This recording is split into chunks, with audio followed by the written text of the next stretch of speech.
Hey guys, welcome back to another HOA Outdoors episode. Today we're going to be talking again about small properties and parcels and creating properties um, and why we do what we do. So we're starting with 47 acres in Oklahoma, and we're turning it into something that looks somewhat like this. I don't know if you can see that, but there it is. And we'll dive into that. But thanks for watching again, guys. Like and subscribe. And I think it's a really cool property. We'll dive into what makes it cool. But okay, we'll get started.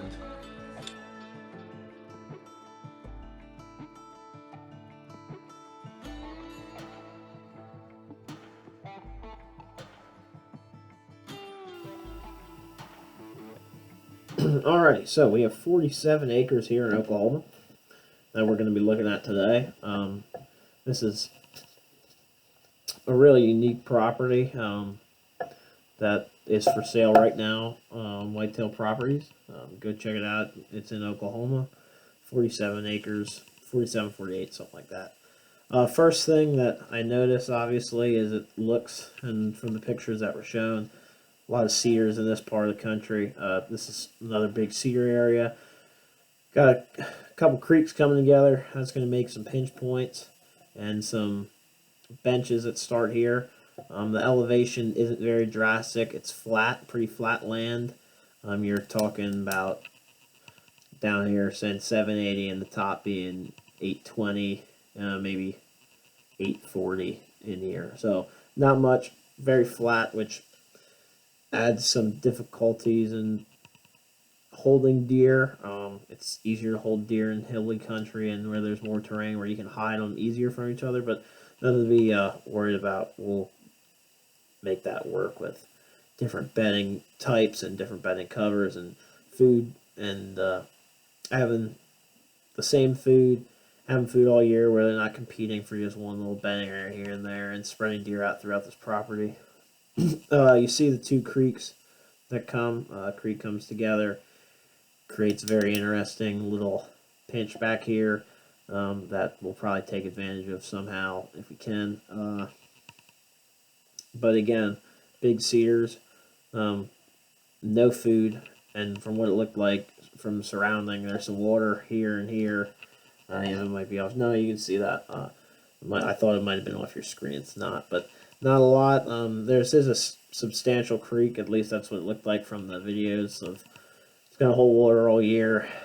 Water is one of those three things: bed and cover, feed, and water that you want to have. So that it runs through the whole property is nice.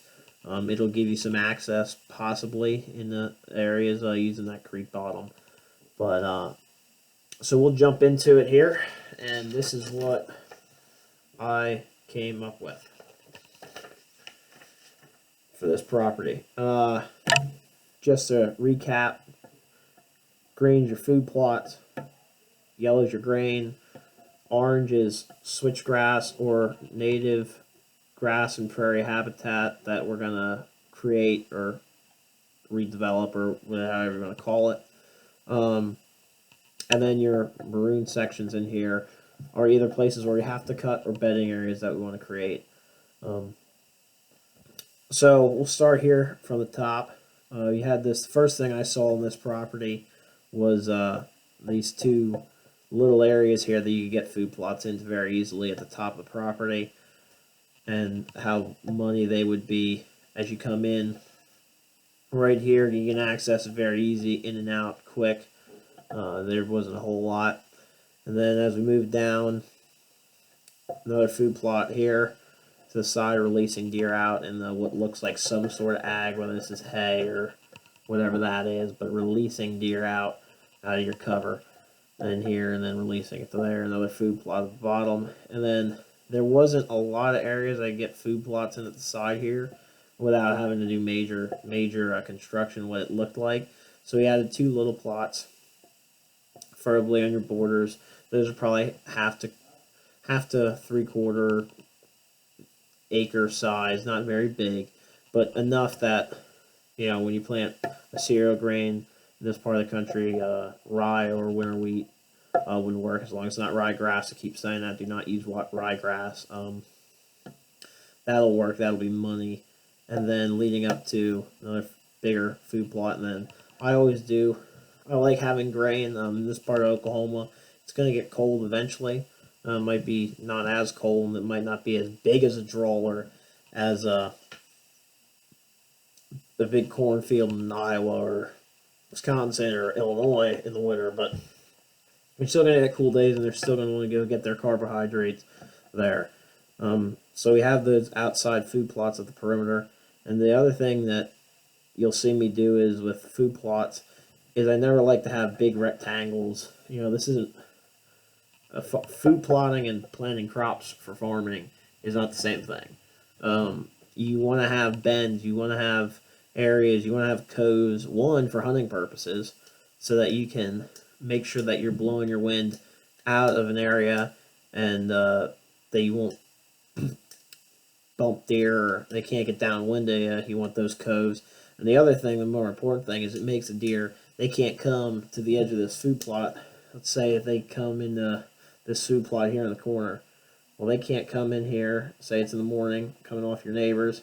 They can't come in here and look and say, oh, I see the whole field, I can just go. They got to come to here, at least to there, look down to there, and then they could see if there's another plot. Well, I got to go check there, I got to go check there, I got to check both during the rut. So that's, again, why I have food plots never in rectangles, unless they're really small, like these are less than an acre. They will, preferably, you'll be able to shoot in one of these. I have a stand here, so preferably you'll be able to shoot all the way across there, and as they come out, have a mock scrape there, have something there, water hole, something that will make them come to that area. Or in Oklahoma, I don't know, don't quote me, it might be legal to bait in Oklahoma, or that's Kansas. But have something that makes them want to come there. And then we get into these bedding cover, and a lot, like I said, a lot of cedars in here. Whether we're gonna have to go trim those out, it looked like they were overgrown, so we're gonna have to thin those out. I do like cedars. I think cedar is good bedding to habitat for deer. I think it can be better though when we limit the number of cedars in an area like this. This is what you're preferably like to see, clumps of cedars. We can go and cut maybe a couple, and you'll have this whole area that's probably deer already using the bed. Maybe, if we have to, add a layer of switchgrass, just one layer, one planting around the outside to add even more cover. But that side cover, that horizontal cover, or that vertical cover, I'm sorry, that they're going to get. But as far as planting a lot of switchgrass in here, we don't want to, and we don't have to do that. In this part of the country, you probably could get away with big blue stem or Indian grass. Doesn't get, I think, terribly cold during deer season. I mean, it's going to get in the 30s, and you might have some snow, but you're not talking about feet of snow like Wisconsin or Minnesota or South and North Dakota. So I think you get away with planting big blue stem or Indian grass if you want to, and not have to worry about it. We go down here in this back corner where this creek is. I think that's another great area for bedding. You can see a ton of cedars, and you can see all throughout here. You know, this whole area. This looks like all cedars. All your neighbors have a lot of cedars, but we want to thin those cedars out, let some of that native vegetation grow back. And whether you're going to run a fire through there at one point, probably you don't want to, because unless you have a lot of experience, because cedars, we've all seen pine trees catch on fire. They go up pretty quick, so you got to be real careful when you're burning cedars. As far as this area right here, we look back at the original drawing and a little picture of the property. This is pretty open, and from what I saw, it looked like all fescue, and you'd have to go in and kill that fescue, preferably in this part of the country. Fescue's a cold season grass. It's, you know, cattle eat it, but deer don't want anything to do with it. And it's almost like a mat when it gets planted doesn't let anything else come up. So it's great for cattle. It's not good at all for deer. So what I would tell you to do is very easily that first year you have the property in the spring when it first greens up, because it will be one of the first things to green up. Kill it the first time, spray it the first time in end of February, March, April, whenever it greens up, go in and spray it and kill it, and then again in the fall, in the late October. And yes, that first year it might screw up your hunting a little bit, having to go in and spray that, but get that killed, get that fescue out of there, and then what I would do is, again, I would do in that area a 1 to 2 rows of switchgrass, not rows, but 1 or 2 passes on your planter, however big of a planter you have. Get that switchgrass in there, get that vertical cover for the deer, that horizontal or vertical cover, whatever you like to call it. Get that 3-foot, 4-foot wall of switchgrass around there, about 20 yards wide, 3 feet tall. Those deer will feel a lot more comfortable in there already the first year, and then the second and third year, once that fescue is killed, your native grasses, forbs, all that stuff, native trees, you'll have some cedars in this area obviously pop up, and you can let some cedars go, maybe a little clump here, a little clump there, but you can create some dynamite bedding cover in here that none of your other neighbors will have. Nobody around here is going to have that, and it's going to be absolutely dynamite bedding cover. And then that with the cedar thicket here, what you're going to create is one heck of an edge in through there of where the cedar thicket goes into that more native grass, prairie kind of habitat that used to be there hundreds of years ago. You're going to have, scrapes and rubs all through there, and that's going to be a dynamite place. And that might be one of those, I don't have it on here, but that might be one of those prime time, middle of the rut sits that you go in and, you sit all day and you hopefully don't bump any deer. If you do, hopefully they're crazy and going nuts. But another spot, I mentioned it as we were going in, was this pinch point that was made by these 2 creeks coming together. And what I did to complement that was I made 3 little bedding areas here all come together just in around that same pinch. A mock scrape in this area with the pinches, how everything comes together here. That'll be a dynamite spot to get deer movement coming through, and just awesome. And again, we talk about all the different kinds of cover you're going to have on this property. You're going to have a cedar thicket right here, another cedar thicket here, but you're going to have that switchgrass around it. That's different. And then again, down here, you can see on the map here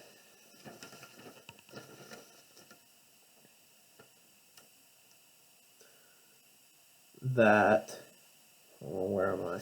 Right here, it'd be right in here. You have there's it's a little bit of green, but there's not a whole lot. Again, get that switchgrass up and create that row of switchgrass going around. Kill that fescue that could be in there, that fescue grass. Let that come back and be an absolutely dynamite spot for you. And it's all complemented. And again, here's another. There's a tree stand down here. All this stuff again complements, leads to a food plot, which leads to another food plot on your property, which it makes the deer spend more time on your property. It doesn't want to make them go this way. They want to come into here and then, bend as the property bends and sends them from one direction to another direction. It's a great setup to have deer not only on your property all during hunting season, but actually having them spend the majority of their daylight hours in your property. We could go through and talk about each different stand, but just some ones I wanted to highlight. We already talked about 7, but 13 is that same. 13 is in here with the great, again, different kind of bedding covers coming together. And then on a deer trail, I don't know if you can catch that. You probably can't, but there's these brown trails that go through here. These are all deer trails that you want to cut to make them use certain locations. And I have one leading from this bedding thicket down to this food plot but you have a couple bedding areas coming together, and when you get a wind coming this way and you can get that downwind side, they're going to use this. They're going to be cruising, using that creek bottom, and they're going to come to, hopefully, preferably, you have a mock scrape or a water hole. You're not going to be probably able to use a water hole because of the creek there, so preferably a mock scrape. The deer will come right to there and hit that. But great. This could be a dynamite property. Very interesting how it sits, how it lays. You have looks like a little ag here, maybe not, maybe pasture ground, but there's a little bit of ag. You could tell from the picture miles out. So there is ag in this, a little bit of ag in this area, but none of your other neighbors in this area, from what I could tell, have food plots, have any sort of green feeding for the deer during hunting season. So in a lot of areas, when you have that food, especially when those crops come off, you're gonna hold deer, and you're gonna be able to have a lot of deer on your property. And Oklahoma is obviously known for white-tailed deer. There's a ton of them down there. So this could just be a absolute dominant and dynamic property. You have the road access. You have your trail going all the way around, and it looks like some sort of power line runs, pipeline or something runs through there by the creek. So you have a bunch of different terrain. Even though it's flat, you have different terrains, and that's why I said it's going to be so important on this property, because it is flat, of having different kinds and a lot of bedding cover. And you should hold your doe. Your doe preferably will hold tight to these food plots. They'll hold tight, first 50 to 100 yards in here. So you'll have all these little areas. You'll have those doe bedding in those areas, and that leaves, maybe not all of it, but that leaves a large majority of that center of your property for those buck, and that's what they're really trying to get away from. Hunting season is stressful enough. There's a ton of stress on them. They're being hunted. There's social pressures from the rut coming on, fighting. So that's a very high stress part of the year, and then getting ready for winter. So to give those buck an area where they can really keep to themselves, you're going to draw in a majority of your buck in the area to your property and have them there during the daylight. And that's what everybody really wants. So I think this could be a great property, like I said. One thing I want to say before we wrap this up here with the grain. But having this grain, I do like having grain. Corn, whether it's corn, whether it's sorghum, whether it's soybeans, rotation of the three, however you want to do it. I would say, though, on a property like this where there's not much other food or crops around, one, I would think could be part of the problem, could be the lack of water. And you might have to have some irrigation to come in and be able to plant that. And so if you can't, you can just plant that, make it another food plot. Make it the same kind, plant it the same as everything else. If you want, you can add more of like a heavier just brassicas, just to have that late season feed there. But I'd like to have grain on properties, some standing grain. We've all seen the videos of late season. I think it's great, but we can't get carried away with it. And if you're going to have soybeans in this area, you got to probably fence them. There's no other soybeans around, and they'll get killed in the summer, and you'll draw all the doe and all the young and all the fawns. And although that's great, and that's awesome to have, we don't want to overrun your farm with doe and fawns and make it just a giant doe and fawn property. We want to have that area for this buck. So with that being said, if you're going to plant that in soybeans, make sure you fence them. Make sure you have them fenced. And if it's corn, even if it's corn, sorghum is great because deer will not touch sorghum until that late season, until the grain is completely mature. So sorghum is great to have, and it's one of the reasons that I do like sorghum. I think it's underused in the hunting world because the deer actually let it grow, and they might not kill it right away. They might not hammer it right away, but they will as you get into once that grain mature. You get cold days in the late November in the north, in the late November and into December and January. Even when you have cold snaps in the beginning of November, once that grain is mature, which is usually around October, they will hammer it. But they let it grow. They don't munch it down to the ground like they do even with corn. So that's a great option, in my opinion, to have. And if you fertilize it right, and you have good rains, and you get a little luck, you have the right soil, it'll definitely outproduce soybeans bushels per acre. Will not outproduce corn, but it'll give you a plethora of food if you have that sorghum there. So again, thanks for watching. I hope this helps if you're planning on designing a property, or you bought something and need some ideas. I hope I can give you some insight there. And like I said, this is 47 acres in Oklahoma, and it is for sale on whitetail properties. Have a good day, and God bless.